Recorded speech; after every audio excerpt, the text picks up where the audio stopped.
Welcome to GPAT online classes. Today we are going to discuss about important points for GPAT examination. First one is determination of surface tension.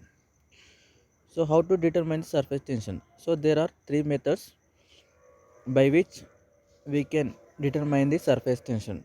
The first one is capillary rise method, second method is bubble pressure method, and the third one is Wilhelmy plate method. Next one is determination of surface tension and interfacial tension. The first method is Dunoy tensiometer. Dunoy tensiometer. The second one is drop weight or drop count method. By using these two methods, we can determine the surface tension and the interfacial tension. So next, types of flow of fluids or types of flow of liquids.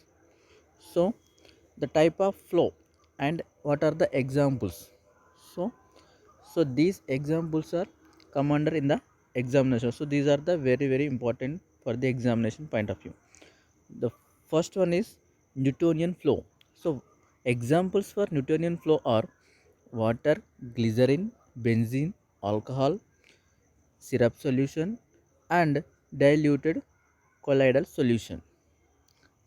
Next one is plastic flow.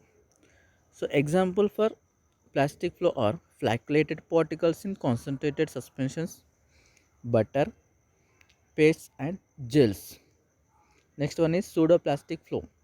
Examples are tragacanth, sodium alginate, methyl cellulose and sodium CMC, sodium carboxy methyl cellulose. The next one is dilatant flow. Examples are suspensions containing high concentration of solids of small deflagellated particles, suspensions of starch, kaolin 12% and zinc oxide 30%. So plastic flow, pseudoplastic flow and dilatant flow, these three are come under non-Newtonian fluids or non-Newtonian flow. So next one is methods of viscosity determination.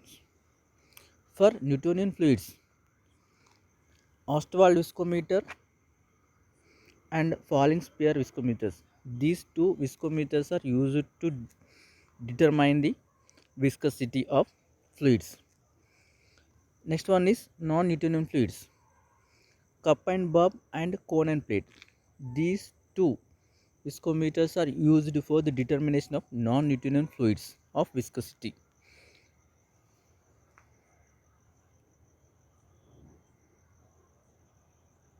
The next one is examples for rotational viscometers. Examples for rotational viscometers. First one is cup and bob viscometer. Second one is cone and plate viscometer. Third one is electromagnetically spinning sphere viscometer.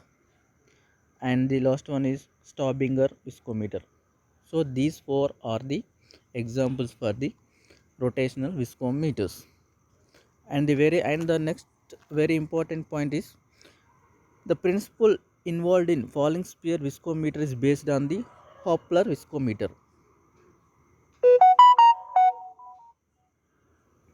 The principle involved in falling sphere viscometer is based upon the Hoppler viscometer. So this is the very important point. So these are the some important points for the examinations. Thank you one and all.